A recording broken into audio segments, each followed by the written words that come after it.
दो स्थान पर व्यक्ति का ज्ञान इतनी तीव्रता से जगता है जितना ज्ञान कहीं ना खुले। पहला, कथा सुनते समय।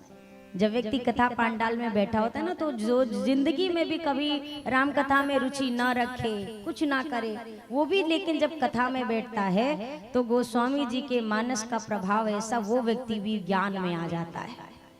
उस व्यक्ति के हृदय में भी ज्ञान का आगमन हो जाता है। यहाँ से कुछ भी बोला जाए, हाँ सही बात है, सही बात है, सही बात है, सब सही बात है भैया, दुनिया मोह माया, हाँ हाँ सही बात है, कोई साथ नहीं जाता, हाँ हाँ सही बात है। और घर की ओर बस मुंह हो जाए, फिर देखो व्यास जी से बड़ा झूठा तो कोई है ही नहीं संसार में। क्या है संसार में, तो वो हमको खिलाने आए। दूसरे ज्ञान की जागृति होती है किसी शव को जलते हुए जब व्यक्ति देखता है, यानी कि स्मशान घाट में। जब व्यक्ति स्मशान में किसी को जलते हुए देखता है ना, तो उससे ज्यादा ज्ञान तो क्या ही कहे। 5-10 लोग बैठ जाएंगे किनारे, अब चर्चा करेंगे, भैया कल शाम की चाय इन्होंने हमारे साथ पी थी, भैया वास्तव में जिंदगी का कोई ठिकाना नहीं, आज ये नहीं है कल हम नहीं रहेंगे, कोई भरोसा है क्या। पर संत कहते हैं भैया ज्ञान तो बहुत अच्छा जागृत हुआ, पर ये ज्ञान अल्प समय का होता है। जैसे ही स्मशान से अपने घर के तरफ की यात्रा शुरू होती है, हम सब भूल जाते हैं, फिर से लगता है नहीं नहीं नहीं नहीं, अब तो जो है यही है, वो क्या अभी तो नहीं ना मरना। नहीं भैया, यही प्रीति जो बनी रहे तो मिल जाए भगवान। अगर इस ज्ञान का अल्पांश भी जीवन में रह जाए तो भगवान से मिलने में देर नहीं लगेगी। कल की कथा का विश्राम कहाँ पर हुआ था, किस प्रसंग पे, जोर से कहिए। आप लोग भी कथा सुनने आए थे ना, कौन कौन आया था, हाथ ऊपर करिए। अच्छा सभी आए थे, सब कलिये वाले आए हो। अच्छा, तरोताजा नया आदमी कोई नहीं आया का, सब पुराने ही। शबरी जी का प्रसंग हमने सुना, तो राम जी शबरी जी की कुटिया से चले गए हैं कि हैं? अच्छा है, मतलब सुन रहे हो आप, सुनना पड़ेगा, सुनेंगे नहीं तो जाएंगे कहाँ। और सबसे बड़ी बात देखिए, प्रारंभ के जब 3-4 दिन थे ना, अरे लगता है पांडाल भी नहीं भरेगा, यही लग रहा था ना, अरे लगता है नहीं इतना। 2 दिन 3 दिन तो आदमी सोचने में लगा था, आपको पता है। 7 दिन की कथा, अरे आज तो पहला दिन है, आज कौन जा रहा है। फिर उसके बाद देखेगा अभी भी नहीं, विवाह के दिन जाएंगे, तो कुछ लोग कहेंगे इतवार के दिन जाएंगे। और देखते देखते जिस दिन वो आता और कहीं लगा कि हाँ कथा में आनंद आ रहा है, जब तक वो आने की पूरी प्लानिंग करते हैं तब तक कथा ही विश्राम हो जाती है। शबरी के आश्रम में रघुनाथ जी लक्ष्मण भैया विराजे हैं।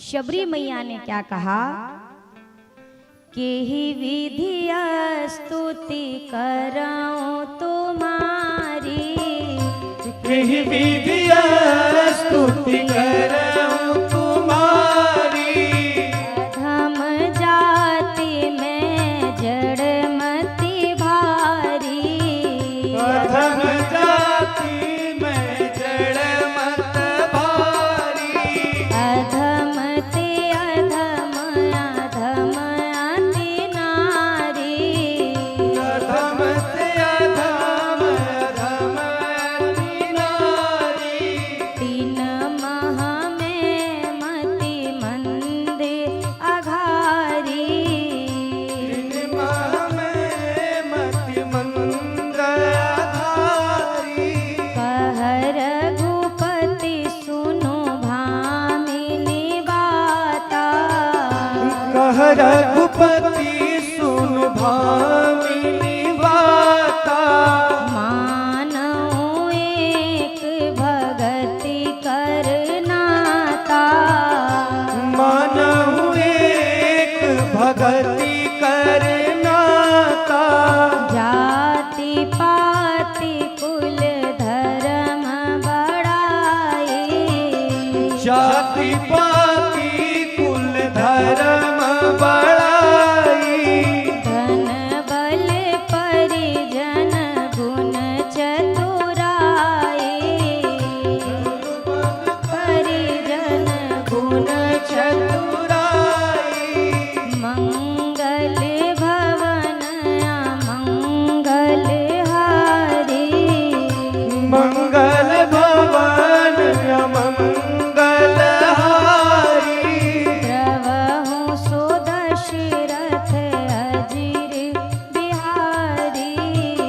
प्रभु सुदशरथ अचिर बिहारी। रघुनाथ जी से शबरी मैया ने क्या कहा, हे प्रभु अधम ते अधम अधम अति नारी। मानस जी के इसी प्रसंग पर बड़ा विवाद बीच में छिड़ा था। विवाद इस हद तक गया कि कुछ विधर्मियों ने श्री रामचरितमानस जी को जलाने तक का पाप कर डाला। अधूरा ज्ञान सब प्रकार से हानिकारक होता है भैया। अज्ञानी होना उतना खतरनाक नहीं है, अल्प ज्ञानी होना खतरनाक है। व्यक्ति बिल्कुल ना ज्ञान में रहे उसका घाटा नहीं होता है, पर जो थोड़ा प्राप्त करके अपने को पूरा समझ लेता है, ये व्यक्ति अपना तो अनभल करता ही है, दूसरे को भी गर्त में ढकेलता है। अल्प ज्ञान होने का मानस जी के विषय में मैंने प्रथम दिवस कहा कि आप सबके घर में श्री रामचरितमानस जी होने ही चाहिए। ये अनिवार्य है, ये विकल्प नहीं होना चाहिए कि किसी के घर में हो, नहीं, होना ही चाहिए। और उस मानस जी का कम से कम एक दोहा, एक चौपाई का पाठ नित्य प्रति, चाहे माताएं हों चाहे बहनें हों, जो पढ़ने में सक्षम हो वो पाठ करें। जो पाठ करने में सक्षम नहीं, तो आज तो फोन का जमाना है, संसार की सारी चीजें, बात वार्ता जब फोन से हो सकती है, तो फोन के जरिए कम से कम मानस जी की चौपाइयों को सुनने का स्वभाव बनाइए। लोगों ने क्या कहा, श्री रामचरितमानस जी में स्त्रियों का अपमान किया गया, शबरी जी की जाति का अपमान किया गया। पढ़ने वाले उन महाज्ञानियों से मेरा प्रश्न है कि ये वार्ता कर कौन रहा है? ये जो बात आई, अधम ते अधम अधम अति नारी, तीन माह में मति मंद अघारी। मैं जाति से अधम हूँ, मैं शरीर से अधम हूँ, मुझ में ज्ञान नहीं है, मैं आपकी स्तुति कैसे गाऊं, मुझे कुछ नहीं आता। ये शब्द शबरी मैया के हैं, ये रघुनाथ जी के शब्द नहीं हैं। ये शबरी जी स्वयं के लिए कह रही हैं। और एक भक्त के हृदय में ऐसी ही सहजता होती है, प्रभु मैं किसी काबिल नहीं हूँ, बस आपका हूँ। शबरी मैया ने कहा मुझ में ज्ञान नहीं है, कि विधि स्तुति करूं तुम्हारी। अधम जाति मैं जड़ मति भारी, मैं नारी हूँ, अधम हूँ, अज्ञानी हूँ, मैं कैसे स्तुति करूं? तो अब आगे रघुनाथ जी ने क्या कहा, अगर शबरी मैया ने स्वयं को अज्ञानी कहा, स्वयं को अधम कहा, उस पर अगर रघुनाथ जी भी कहते हाँ माँ तू सत्य कह रही है, तब भी एक प्रश्नवाचक चिन्ह इस कथा पर लग सकता था। पर रघुनाथ जी ने तो नहीं बोला ना। रघुनाथ जी क्या कह रहे हैं, कह रघुपति सुनो भामिनी बाता। हे भामिनी, मेरी बात को ध्यान पूर्वक श्रवण कर। क्या शबरी मैया ने कहा? तो रघुनाथ जी कहते हैं, मानो एक भगति करना था।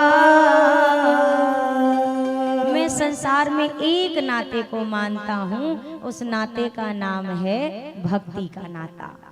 मैं सिर्फ प्रेम, मैं सिर्फ भक्ति के संबंध को जानता हूँ। मुझे कोई जाति अपने में नहीं बांध सकती, मुझे कोई वर्ण नहीं बांध सकता, मुझे किसी का रूप नहीं बांध सकता, मुझे किसी का ज्ञान नहीं बांध सकता, मुझे किसी का ऐश्वर्य नहीं बांध सकता, मुझे किसी की पद प्रतिष्ठा नहीं बांध सकती, मुझे किसी का राज्य क्षेत्र समृद्धि नहीं बांध सकती।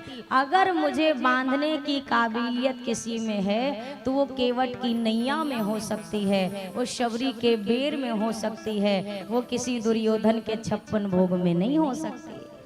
भगवान अगर धन देखकर मिलते ना भैया, तो रावण के पास सोने की लंका है कि नहीं है? भगवान किसको मित्र बना रहे? अच्छा, आप अपना दोस्त किसको बनाएंगे? जिसके पास सर्व संपन्न हो, दोस्ती उसी से ना आदमी करेगा। बड़े आदमी को दोस्त ढूंढना नहीं पड़ता, ऑटोमेटिक दोस्त बन जाते हैं ना, उसको ढूंढना नहीं पड़ता है। क्यों भाई? बड़े लोगों से बना के रखो, ना जाने किस मुसीबत में कौन कब काम आ जाए। और जो अपने से भी नीचे की श्रेणी में हो उससे कौन ही दोस्ती निभाना चाहता है? कोई निभाना चाहता है क्या? अरे हमें खुद इसके लिए करना पड़ेगा, ये हमारे लिए क्या करेगा? पर रघुनाथ जी का चरित्र देखिए। अभी हम जिस प्रसंग में प्रवेश करेंगे आगे, यहाँ एक सुग्रीव हैं और एक उन्हीं के बड़े भाई साहब हैं जिनका नाम है बाली। बाली के पास राज्य भी है, बल भी है, सेना भी है, और सुग्रीव जी के पास ना राज्य है अभी, ना बाली बराबर बल है, ना कोई बड़ी सेना है। राम जी ने मित्रता किससे की? सुग्रीव से की बाली से? क्यों? बाली के पास सब है पर धर्म नहीं है। सुग्रीव के पास कुछ नहीं है फिर भी धर्म है। जहाँ पर धर्म होता है वहीं पर भगवान होते हैं, और भगवान उसी के साथ खड़े भी होते हैं। शबरी मैया से कहा, माँ तू मेरी स्तुति नहीं कर सकती, तूने कहा तू अज्ञानी है, पढ़ी लिखी नहीं है, तो ठीक है मैया, तू पढ़ी लिखी नहीं है तो क्या हुआ, तेरा राम तो पढ़ा लिखा है ना। आज शबरी अपने राम की स्तुति नहीं करेगी, आज राम अपनी शबरी मैया की स्तुति करेगा। ये जो नौधा भक्ति आप सुनते हैं ना, हमें ऐसा लगता है ये नौधा भक्ति का उपदेश राम जी ने शबरी जी को दिया है। अरे उपदेश अगर दिया होता तो क्या ये कहते कि सकल प्रकार भगति दृढ़ तोरे? तेरे पास तो सब है, जिसके पास है उसको सुनाने की आवश्यकता थी क्या? ये उन तपस्वियों को, ज्ञानियों को राघव जी सुना रहे हैं जो जंगल में ये कहते थे कि हमारे जैसे ज्ञानियों को छोड़कर भगवान क्या शबरी की कुटिया में जाएंगे। तो ये नवधा भक्ति उनके लिए सुनाई जा रही है, ये शबरी मैया को उपदेश नहीं दिया जा रहा। ये स्तुति है भगवान की जो अपने भक्त के लिए कर रहे हैं ठाकुर जी। ठाकुर जी कहते हैं, माँ मुझे प्राप्त करने के 9 रास्ते हैं, 9 रास्तों का 9 मार्ग का वर्णन तेरे समक्ष करता हूँ, ध्यान पूर्वक सुन मैया। अब आप सभी लोग भी जरा दृढ़ता से और ध्यान से ये 9 रास्तों का श्रवण करिए। प्रथम भगति संतन कर संगा, प्रथम भगति संतन कर संगा, दूसर रति मम कथा प्रसंगा, दूसर रति मम कथा प्रसंगा, गुरुपद पंकज सेवा, तीसरी भक्ति अमान, चौथी भक्ति मम गुण गना, करई कपट तजिगान, मंत्र जाप मम दृढ़ विश्वासा, मंत्र जाप मम दृढ़ विश्वासा, पंचम भजन सो वेद प्रकाशा, पंचम भजन सो वेद प्रकाशा, छठदम शील विरति बहु कर्मा, छठदम शील विरति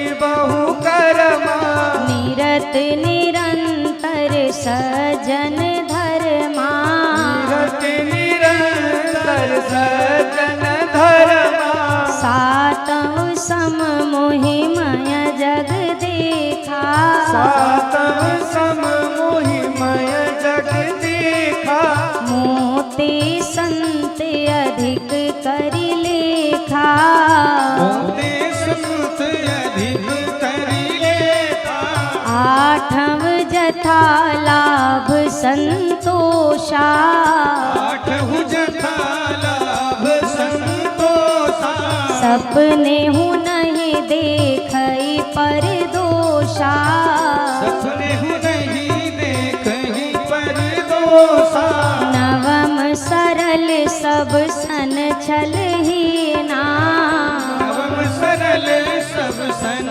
छलहीना, मम भरोस ही हर्ष न दीना, मम भरोस ही हर्ष न दीना, नौ महुए कहू जिनके होई, नौ महुए कहु जिनके होई, नारी पुरुष सचराचर कोई, नारी पुरुष सचराचर कोई, सोई अतिशय प्रिय भामिनी मोरे, सोई अतिशय प्रिय भामिनी मोरे, सकल प्रकार भगति दृढ़ तोरे, सकल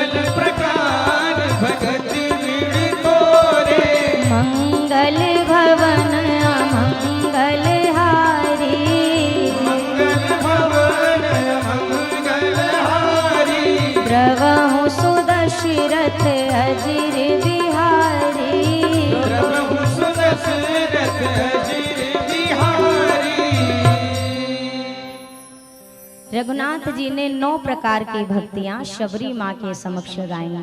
माँ प्रथम भगति संतन कर संगा, दूसर रति मम कथा प्रसंगा। पहली भक्ति है संतों का सानिध्य, दूसरी भक्ति है मेरी कथामृत में रुचि, गुरु पद पंकज सेवा, तीसरी भगति अमान, चौथी भगति मम गुण गण करई कपट तजी गान। अमानी होकर गुरु के चरणों की सेवा करना मेरी तीसरी भक्ति है। चौथी भक्ति है कपट का त्याग करके मेरे भजन की ओर अपने चित्त को लगाना। भैया भगवान ना सबको मिल जाते हैं, सबको, पर कपटी व्यक्ति को भगवान कभी नहीं मिलते। क्रोधी को भी मिल जाए, लोभी को भी मिल जाए, मोही को भी मिल जाए, पर कपटी को कभी मिलने वाले। ठाकुर जी ने कहा कपट का त्याग करके जो मेरा भजन करे वो मेरी एक चौथी प्रकार की भक्ति है। इस प्रकार 9 रास्ते बताए हैं राघव जी ने। मैंने आपसे कल की कथा में भी बड़े अल्प विषय को लेकर एक चर्चा करी थी कि जिस प्रकार भूखे व्यक्ति को चाहे दाल चावल दो या सब्जी रोटी दो या पूड़ी खिलाओ या मेवा मिश्री खिलाओ, कार्य पेट भरने का ही है। उसी प्रकार से रघुनाथ जी की भक्ति के 9 रास्तों में किसी भी रास्ते को पकड़ लो, इसका कार्य आपको भगवान से मिलाने का ही है। कोई भी मार्ग हो, गुरु के चरणों का आश्रय लेकर बैठ जाइए तो ये मत सोचना क्या केवल गुरु जी की सेवा करने से भगवान मिल जाएंगे। शबरी जी को राम गुरु सेवा से ही प्राप्त हुए हैं। फिर आप कहो अगर हम समाज सेवा करते हैं तो क्या समाज सेवा मात्र से भगवान मिल सकते हैं? बिल्कुल। सातम सम मोहि मैं जग देखा। 7वीं भक्ति क्या है? तो जन समाज, ये जो मानव श्रृंखला आपको नजर आ रही है, इस सब में मुझे ही जो देखे, हरि व्यापक सर्वत्र समाना, सिय राम में सब जग जाने। जो मुझ में और मेरे बनाए इस संसार में कोई भेद ना समझे। ये जितने प्राणी हैं ये सब मेरा ही अंश है, सब में मैं हूँ और मुझ में ही सब है। जो इस भाव से समाज सेवा में भी स्वयं का जीवन लगाए वो भी मेरी एक प्रकार की भक्ति ही कर रहा है। 8वां जथा लाभ संतोषा, ये बड़ी गूढ़ व्याख्या है। हम सोचते हैं सुख कब आएगा, आपके हिसाब से सुख कब प्राप्त होगा? जल्दी कहिए। अरे खाना वाना ना है का प्रसाद, खाना है ना, तो जल्दी बताओ सुख कैसे आएगा? भजन करिए, पूजन करिए, ये सब अच्छी बात, पर गोस्वामी जी ने लिखा बिनु संतोष न काम न शाही, काम अच्छते सुख सपने हो नाहीं। बिना संतोष के जीवन में सुख प्राप्त होने वाला, जब संतोष रूपी धन आएगा तो ये संतोष रूपी धन कामनाओं की जो एक हमारे अंदर विकार है इसका नाश करेगा। संतोष आएगा तो कामना जो है बढ़ी बढ़ी बढ़ी बढ़ी और ये चाहत पर विश्राम लगेगा। और हमारे आपके जीवन के दुख का सबसे मूल कारण है हमारी कामना। जरूरत और इच्छा ये 2 चीजें हैं भैया। आप ये नहीं समझना कि हम संसार में जो भी पा रहे हैं, जो भी बना रहे हैं, सब हमारी जरूरत है। नहीं, जरूरत और इच्छा दोनों चीजें हमें हमारे जीवन में यात्रा पे घुमा रही हैं। अब बड़ी दृढ़ता से बैठकर सोचिए, अगर मैंने कुछ भी अपने जीवन में ये कार्य किया है तो ये मेरी जरूरत थी कि ये मेरी इच्छा थी? मेरे पास 5 जोड़ी कपड़े हो, ये आवश्यकता हो सकती है। समाज में उठना है, बैठना है, तो 5 जोड़ी कपड़े की आवश्यकता हो सकती है। पर मेरी अलमारी में कम से कम 50 जोड़ी कपड़े रहे, ये आवश्यकता नहीं, ये इच्छा है। मुझे भोजन मिल जाए भरपेट, तो ये तो हमारी आवश्यकता है। 2 वक्त की रोटी तो सबको चाहिए, पर भोजन में भी मुझे 4 तरह की सब्जी, 2 तरह की रोटी, 1 पूड़ी और खीर चाहिए ही चाहिए। यही हमारी इच्छा है, ये आवश्यकता नहीं है। उसी प्रकार जीवन में अनेक ऐसी चीजें हैं जो कर तो रहे हैं पर इसकी आवश्यकता नहीं है, इसकी इच्छा है। और जब तक व्यक्ति सोचता है मुक्ति मिल जाएगी, कैसे मिलेगी, तो कहता है मर जाए तो मुक्त हो जाए। नहीं नहीं, मुक्ति नहीं मिल सकती। मृत्यु और मुक्ति दो शब्द हैं। इच्छा बाकी रहे आदमी की और व्यक्ति मर जाए, व्यक्ति मर जाए, इच्छा बाकी रहे तो मृत्यु है। और व्यक्ति मर भी जाए, इच्छाएं समाप्त हो जाएं, व्यक्ति जिंदा रहे, इसी का नाम मोक्ष है। मरने के बाद कौन मुक्त हुआ कौन नहीं हुआ ये ठाकुर जी जाने। जीते जी हम कितना मुक्त हुए इस पर जोर देना है। हमने कई बार कहा आप खूब बढ़िया वो जीवन जियो जितने के लिए ठाकुर जी ने आपको तत्पर बनाया है। ज्यादा दिया है तो छुपाने की जरूरत नहीं है, कम दिया है तो छपाने की जरूरत नहीं है।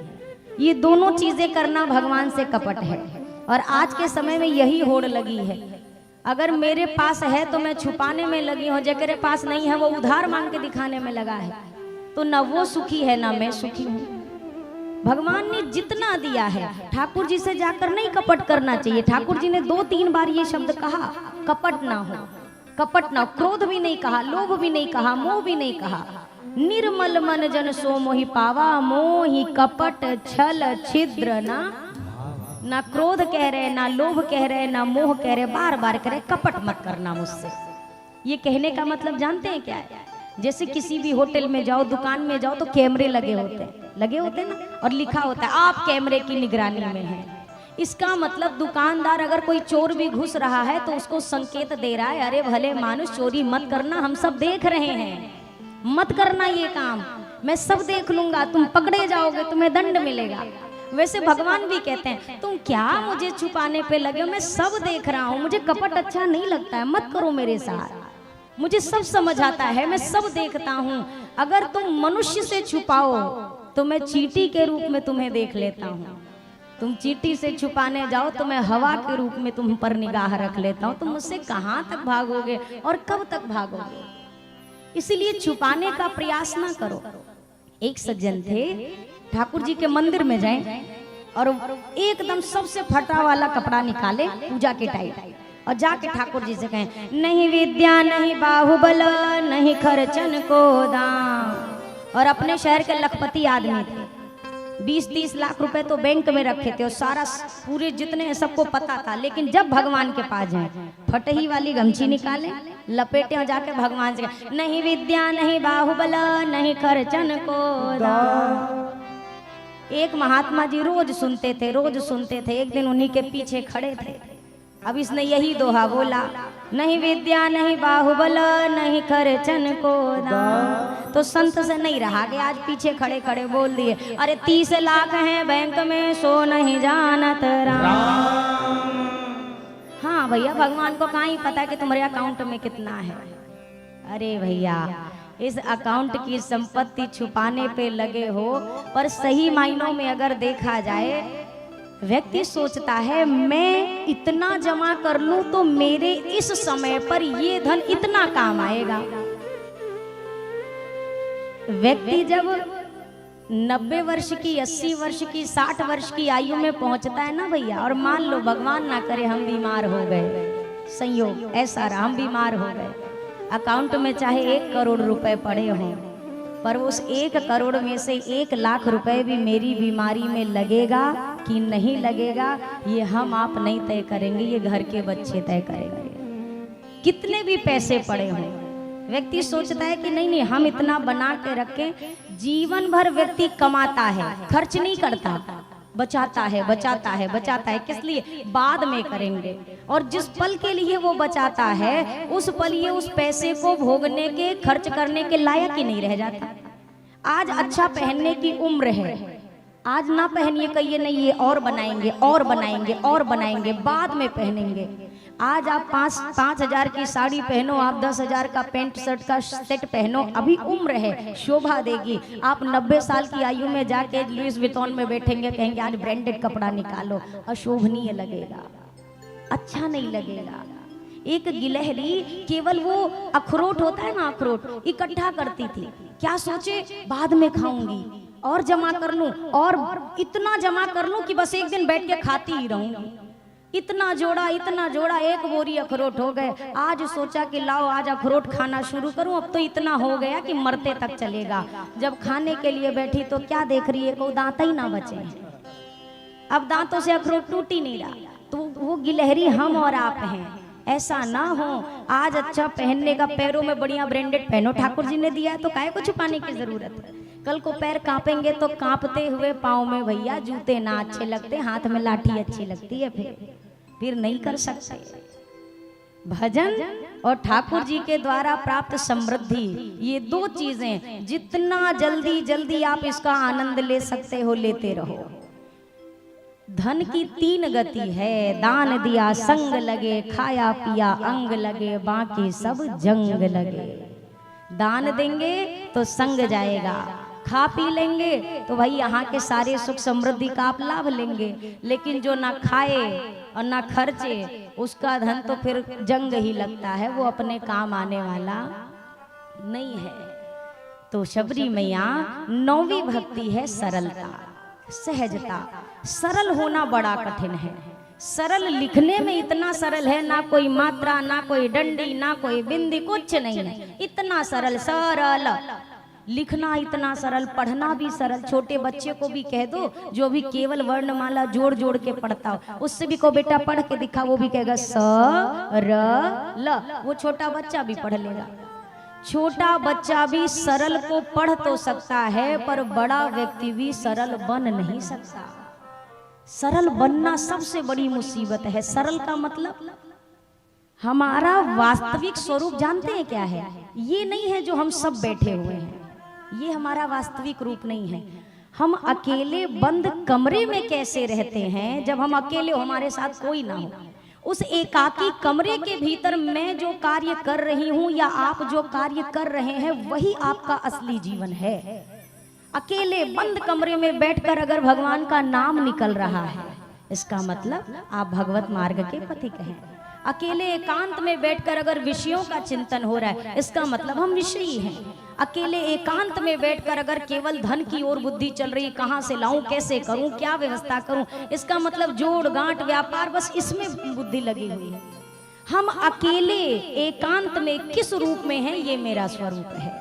और सरलता क्या है? सरलता सहजता का मतलब भगवान शंकर भी जब तपस्या में बैठे ना, तो शंकर सहज स्वरूप संभारा। सहज स्वरूप क्या, कुछ बनावट नहीं है यहाँ। ठाकुर जी के सामने बनने की जरूरत नहीं है कि हम बड़े बुरे हैं या बड़े अच्छे हैं। ठाकुर जी को सब पता है, हमारी बुराई भी पता है, हमारी अच्छाई भी पता है। तो इससे बेहतर क्या है, ठाकुर जी के सामने जाकर कह दो, अच्छा हूं या बुरा हूं, जैसा हूं तुम्हारा, मैं आपका हूं। इससे ज्यादा दिमाग मत लगाइए।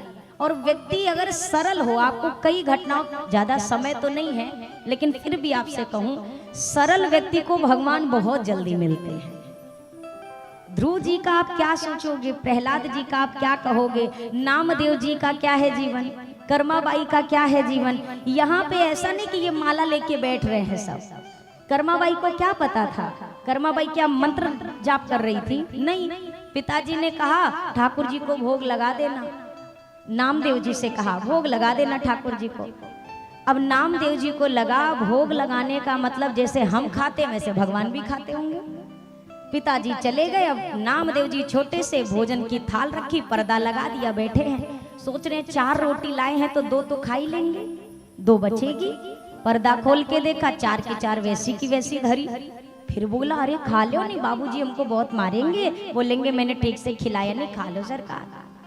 फिर पर्दा लगाया, फिर खोला ज्यों की त्यों। तो अब नामदेव जी उसी चौखट पर लगे अपना शीश पटकने, नहीं खाओगे तो जाऊंगा नहीं, प्राण दे दूंगा अपने। पिता को क्या जवाब दूंगा, खाइए खाइए। तब तक ठाकुर जी के श्री विग्रह से आवाज आई, अरे नामदेव, कभी खाता हुआ भगवान देखा है क्या?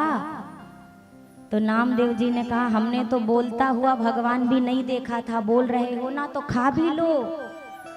खा लिया ठाकुर जी ने, पाने लगे, थाली साफ, थाली पूरी साफ। अब थाली तो साफ हो गई, थाली लेके नामदेव जी घर पहुंचे। पिताजी ने कहा प्रसाद दे। बोला काहे का प्रसाद? बोला जो भोग लगाने को भेजा था। बोला जिसके लिए भेजा था उनने खा लिया। पिताजी ने कहा मूर्ख बना रहे मुझे, रोज मैं भोग लगाता हूँ कभी नहीं पाया, तुझे आज भेजा पा लिया, ऐसे कैसे हुआ? अरे सच्ची पा लिया, पा लिया, चल मेरे सामने अब शाम को भोग लगाइयो ना, चल दिखा मुझे। शाम को भोग लगा, थाल रखी, पा लीजिए। अब ठाकुर जी पाई ना रहे। पा लीजिए, थोड़ा सा पा लीजिए। नहीं, पिताजी को लगेगा मैंने झूठ कहा। ठाकुर जी ने धीरे से कहा, कैसे पालो, तुम्हारे पिताजी छुप छुप के देख रहे, कैसे पालो? अरे तो क्या हुआ, जैसे मेरे सामने पाया वैसे पा लीजिए। ठाकुर जी ने कहा, अरे कभी खाता हुआ भगवान देखा है क्या? बोला, अरे खाता हुआ नहीं देखा है, पर बोलता हुआ तो देख रहे हैं, खा लो, पिताजी के सामने भी आप एक बार पा लो। और ज्यों ठाकुर जी ने भक्त के कहने पर पाया ना, नामदेव जी के चरणों में आकर उनके पिता गिर गए। एक नहीं, अगर आज तो विश्राम दिवस की कथा है, अगर पूरे समय भी मैं केवल यही कथा सुनाऊं कि सरलता से कितनी जल्दी भगवान मिलते हैं, तो शायद समय पूरा हो जाए, पर ये प्रसंग पूरे नहीं होंगे। सरल व्यक्ति, बहुत सरल सरल, यही जीवन में आ जाए, हम जैसे हैं वैसे रहें, ठाकुर जी के मिलने में देर ना लगेगी भैया। शबरी मैया ने कहा, प्रभु आप यहाँ से आगे पंपा सरोवर की ओर जाइएगा। ठाकुर जी ने कहा, ठीक है, आप अब मुझे विदाई दीजिए। तो शबरी मैया कहते, नहीं, पहले आप नहीं, पहले मैं जाऊंगी। हमें अपने जीवन में अगर 4 दिन भजन करते हो गए तो 5वें दिन भगवान हाजिर हो जाए। भगवान ने हमारा कर्जा जो खाया है तो चुकाने तो आना चाहिए, पर आते नहीं हैं। 5 दिन भजन कर लिया, कहीं महीनों कर लिया, साल 2 साल कोई नियम निभा लिया, तो अब तो हमको लगता है बस ठाकुर जी को हमारे पीछे घूमना चाहिए, इतनी पूजा हम करते हैं। इस गलत फहमी में कभी मत रहिएगा। शबरी जी को राम कब मिले हैं? ये शबरी जी के जीवन का आखिरी दिन है, अंतिम दिन है उनके जीवन का। पूरा बचपन बीत गया, पूरी युवानी बीत गई, बुढ़ापा बीत गया, और जीवन के अंतिम दिन में राम आकर खड़े हुए तो शबरी जी के माथे पर शिकन नहीं कि इतनी देर से क्यों आए, अब क्यों आए। शबरी जी ने दर्शन किया और प्रभु के ही चरणों में शबरी मैया विलीन हो गए। भगवान इंतजार करने वाले को मिलता है, और जब इंतजार करने के बाद परमात्मा जीवन में आए ना, तो उसका आनंद कुछ और ही होता है भैया। कोई भी भक्त हो, प्रतीक्षा बहुत की है। किसी भी भक्त ने ऐसा नहीं सोचा कि हम भगवान का भजन करें। और दूसरी एक चीज कहूं, हम कई बार ऐसा कह देते हैं कि भैया हम तो हनुमान जी के बहुत बड़े भक्त हैं, बहुत बड़े। आप कितने बड़े भक्त हैं, इस बात का निर्णय ना आप लीजिए ना किसी और को लेने दीजिए। इस बात का निर्णय हनुमान जी लें तो ज्यादा अच्छा है। गोस्वामी जी महाराज से बड़ा भक्त संसार में कोई हो सकता है क्या? गोस्वामी जी कब कहते हैं कि मैं इतना बड़ा भक्त है? गोस्वामी जी क्या कहते हैं? अरे अस प्रभु दीन बंधु हरि कारण रहित दयाल, तुलसीदास सठ तेहि भजो छाड़ी कपट जंजाल। अगर गोस्वामी जी के जैसे परम संत स्वयं को सठ कह रहे हैं, तो हम कहाँ के इतने बड़े ज्ञानी हो गए कि अपने को ही दे दिया सर्टिफिकेट, हम इतने बड़े भक्त हैं भगवान के। नहीं, हम जो हैं बस उनके चरणों की धूल भी बन जाए तो बहुत अच्छी बात है। एक बड़ा अच्छा नरसिंह जी का भजन है, और भाषा थोड़ी शायद मारवाड़ी है कि राजस्थानी, हम कंफ्यूज हैं, आप सुन के डिसाइड कर लेना। नरसिंह मेहता जी ने जब बुलाया अपनी नानी बाई के लिए, कहते मैं अपने लिए नहीं बुला रहा, मेरा कोई उद्देश्य आपसे नहीं है, पर वो आपको बहन मानती है, और आज उस बहन की लाज बचाने की बात है सरकार, तो अब तो आपको कुछ सोचना पड़ेगा। आनो पड़सी रे सावरा, आनो पड़सी रे, आनो पड़सी रे संवरिया, आनो पड़सी रे,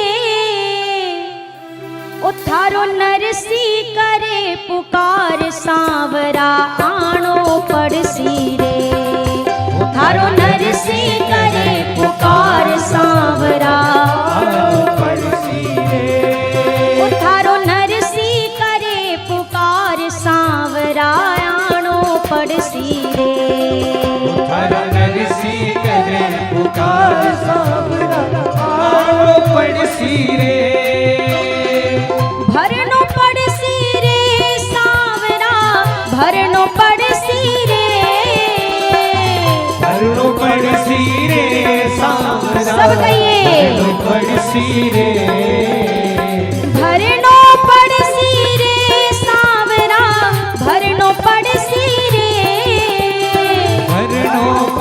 पड़सी रे सावरा भरणो पड़सी रे थारी नानी बाई रो मायरो थाने भरनो पड़सी रे थारी नानी बाई रो मायरो थाने भरणो पड़सी रे तो आजा आजा रे सांवरिया बात बना जा रे सांवरिया ओ आजा आजा रे सांवरिया बात बना जा रे सांवरिया आजा आजा रे सांवरिया बात बना जा रे सांवरिया आजा आजा रे सांवरिया बात बना जा रे सांवरिया भर जा नानी बाई रो माय रो भर जा नानी बाई रो मायरो आजा आजा रे सांवरिया बात बना जा रे सांवरिया आजा आजा रे सांवरिया बात बना जा रे सांवरिया भर जा नानी बाई रो माय रो भर जा नानी बाई रो मायरो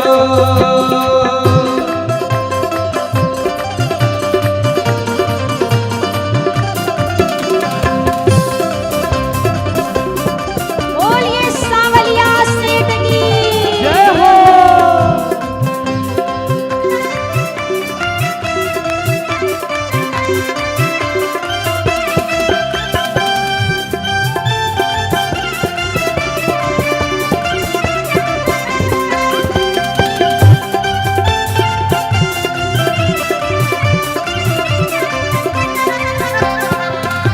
तुम्हारे संग न कोई भाई नाय कामड़ नाय रजाई हमारे संग न कोई भाई नाई कामड़ नाई रजाई तुम्हारे संग न कोई भाई नाय कामड़ नाय रजाई हमारे संग न कोई भाई नाई कामड़ नाई रजाई ओ सूर्या दुखड़ा तो पावे भर जा माय रो सूर्या दुखड़ा तो पावे भर भज जा जायो आजा आजा रे सांवरिया बात बना जा रे सांवरिया आजा आजा रे सांवरिया बात बना जा रे सांवरिया ओ भर जा नानी बाई रो माय रो ओ भर जा नानी मायरो मायरो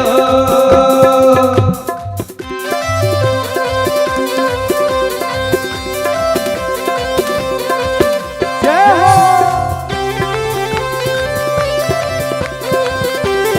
ओ सांवलिया शाह की जय जय हो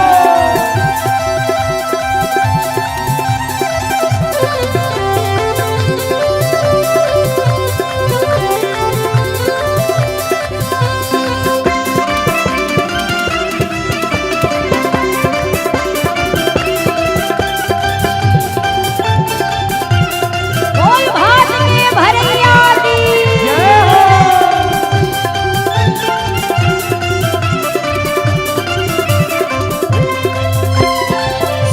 ओ मनरी बात्या किणे सुनाऊं अर्जी काने जाय लगाऊं ओ मनरी बाता किने सुनाऊं अर्जी कणे जाए ओ लगाऊं मनरी बात्या किणे सुनाऊं अर्जी काने जाय लगाऊं ओ मनरी बाता किने सुनाऊं अर्जी कणे जाए ओ लगाऊं भारी गाड़ी सुधार भर जा माय रो ओ भारी गाड़ी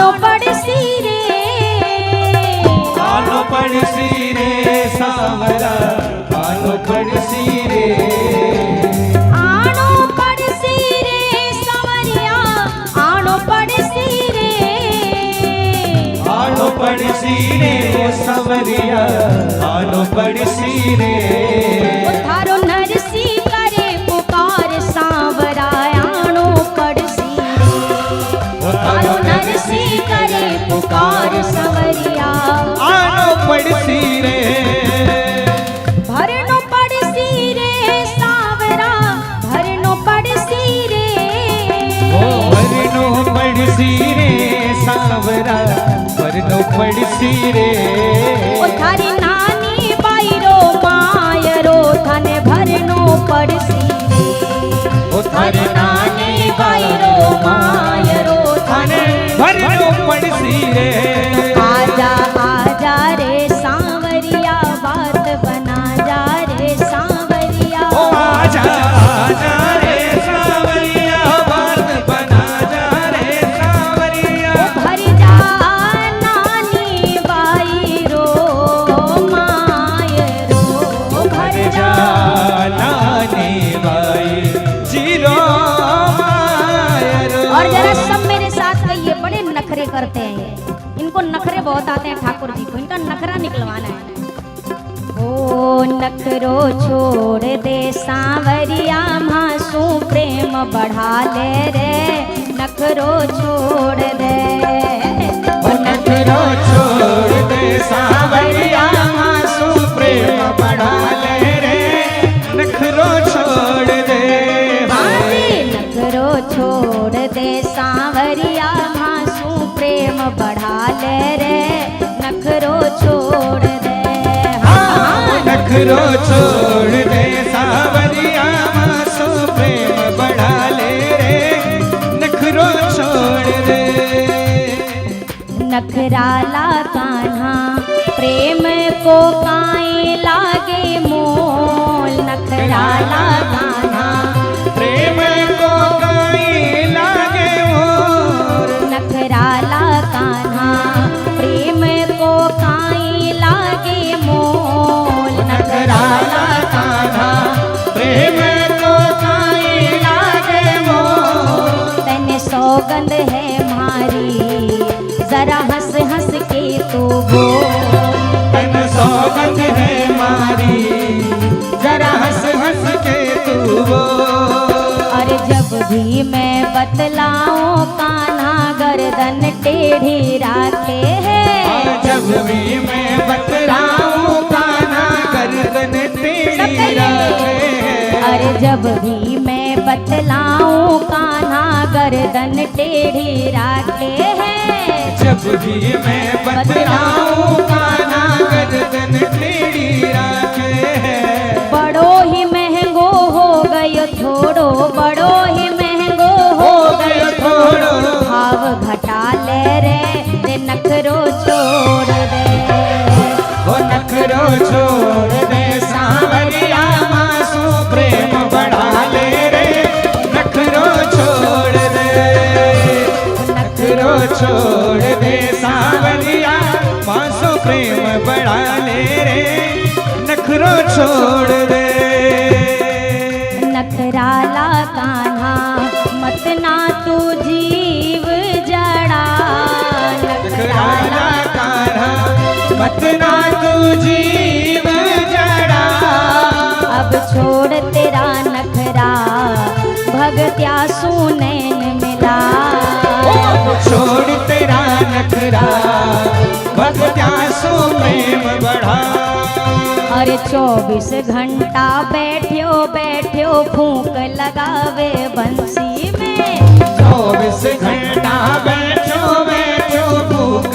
लगावे बंसी में छोड़े बांसुरी भगता ने छोड़े बांसुरी भगता ने तेरे गले लगा ले रे नखरो छोड़ दे हाँ हाँ नखरो छोड़ दे सावरिया मासू प्रेम बढ़ा दे नखरो छोड़ दे नखरो छोड़ दे ओ नखरो छोड़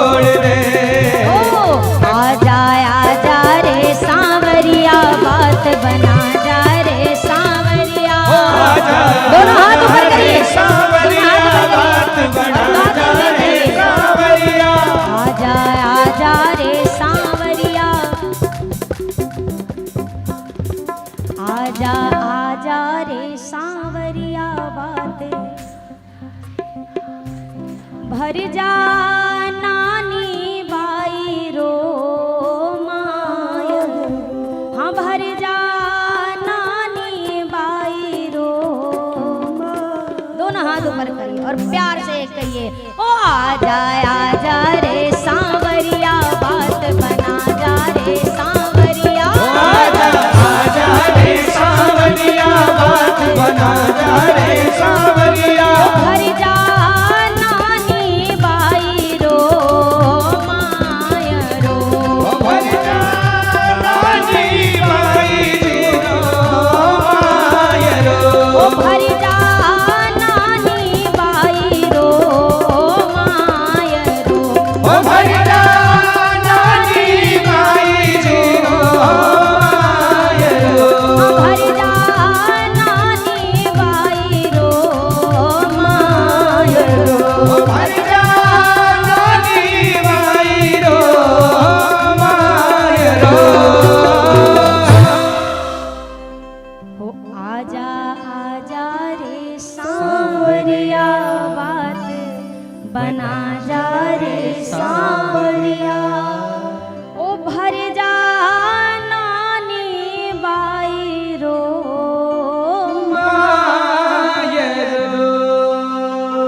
नरसिंह की सुनी, तुलसी जी की सुनी, कबीर जी की सुनी, रहीम जी की सुनी, रैदास जी की सुनी, मीरा की सुनी, कर्मा की सुनी, तो हमारी नहीं सुनेंगे क्या? बुलाने का ढंग आ जाए तो सब सुनाई देगा, और जब तक बुलाने का ढंग ही ना हो तो घरवा वाले नहीं सुनते हैं, भगवान काहे के लिए सुनेंगे?